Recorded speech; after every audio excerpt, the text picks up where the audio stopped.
Oof. Good morning, it's Andrew. A very sweaty urban bayman. Just climbed off of the Southside Hills and I'm looking out on St. John's Narrows. I don't know if you can see Cabot Tower up there and some of the rock formations. Every single time I come down over this hill and I'm looking at Gibbet Hill, I'm reminded of our first real engagement with France. And when I say our first real engagement, I mean on Newfoundland soil. Right? In 1696, d'Iberville marches, you've heard me say this before, he marches out of Quebec,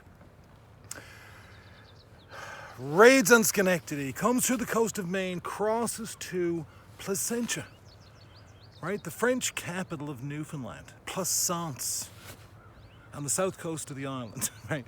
Again, you got to remember when we're talking about Newfoundland in that day and age, right, one of the confusing points in our history is like, how in the name of God could the French have built a fort in Placentia, right, in the 1600s, and nobody know anything about it? And again, I'll remind you, if you look at old maps, remember we were talking about Captain Cook a couple of weeks ago, the old maps, look, all England and Britain really cared about when it came to Newfoundland, of course, was the fishery. Right? That was why they were here. They needed that protein. They were feeding the world. The Avalon Peninsula was the extent, really, of the Newfoundland that they knew and understood. France controlled, basically, from Placentia all the way along the south coast of Newfoundland, all through the Gulf of St. Lawrence, as far as the Ohio River and out as far as New Orleans.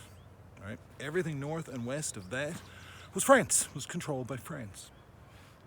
So when d'Iberville tackles, right, Newfoundland, and again, look, it becomes a part of, I guess, of this Canadian history that I talk about. I mean, look, the French have been here since the 1500s, right? The French took a very different attitude, however, when it came to settling in North America, because you ever see the movie Bulworth?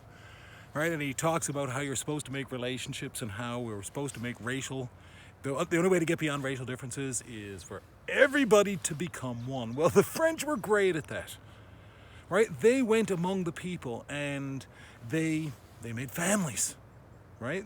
They made allies with the Aboriginal people, raised their families together, and you can say for 200 years, you can almost say for 300 years, right? There's 30,000 Canadians were able to hold off 1.3 or 1.5 million Americans, right up until 1696. And in 1696, d'Iberville lands, like I said, Schenectady, Maine, Placentia. He crosses the Avalon Peninsula and he comes down off this hill just as I did today and raids St. John's. From St. John's, he continues all through Every Bay, through Conception Bay, through Trinity Bay, right as far as Bonavista. And one of the things that you have to really question and wonder and marvel at, right, because when you look at the history, look, we talked about the Vikings the other day. These Frenchmen came here like Vikings, like raiders, right? They burned, they razed, they pillaged, they were truly behaving. I mean, it was very animalistic. And given the fact that this is 1696, okay, you've got to remember the 17th century is a period of great enlightenment. Right? In the 17th century, we made great advancements in science and in medicine, in exploration, we have advanced so far as a people, right? Most importantly, it's our rules of engagement. The rules of war. There's no more raping and pillaging, right? That is not allowed. And I always wondered and questioned how it was possible that the French could behave how they could behave like that in 1696. And it wasn't until recently that I realized, right, when we really got into the history, you start to understand they weren't French. Right? They were new Canadians. And nobody sent them the memo. Right? The French were the naval force that was here. It was a combined effort between Canada, what is today Canada, what was then New France, and King Louis XIV. and the France of that, what you would find overseas. I laugh again when I look at this, and I think of it every single morning. I think of my brother David when I come down on the hill, because when I talk about the savage behavior, right, and you'll have to excuse that word, my brother David, I said, I mean, how could they behave, right? It was abominable.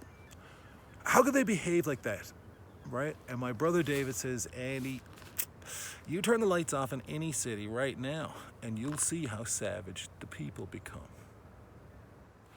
When I look at Gibbet Hill over there, right, I'm reminded of our own ancestry.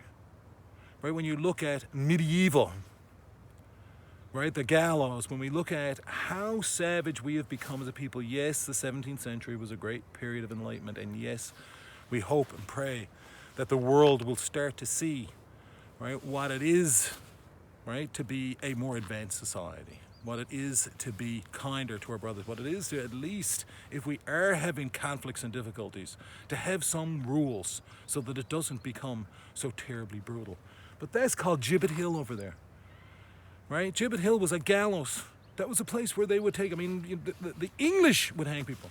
We think about the cat and nine tails. We think about keel hauling, right? These are all, I mean, there's such brutal, brutal, brutal methods of discipline that were exercised. And like my brother David said, right, you see how savage we can all become. I don't know if this will make the air or not. I don't really know exactly what the point of it was, but it is my thoughts for this morning. A beautiful morning. I'm Andrew. I'm the Urban Bayman. Thanks for listening.